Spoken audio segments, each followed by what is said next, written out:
Hello and welcome to Brother Frederick Beats. Today I just want to show you how you can change the BPM of the guitar loop without it being off beat. If you don't like the BPM which it was made at, then you put it at the BPM which you want. Just add one of the guitars. Let's add this one. Put it here on the playlist. So as you can see, the BPM it's 145. So after you have added the guitar loop, put it at its BPM first. So you can just type 145. So you can see it's on BPM. If I play it,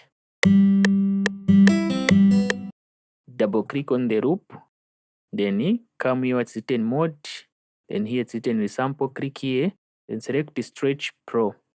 So if I do this and I drag the BPM, you will see that the loop won't be changing. It will still be here where it's ending. Just check if I drag the BPM up and I play the guitar loop.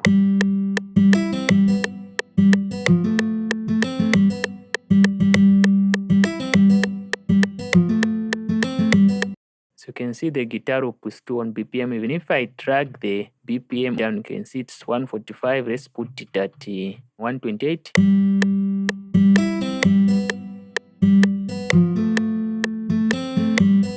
You can hear that it is still on BPM, it's not off beat. So if you want these guitar loops, the link will be on the description below, also pinned on the first comment on the comment box below. This has been Brother Frederick Beats. Thank you very much for watching, and I'm out.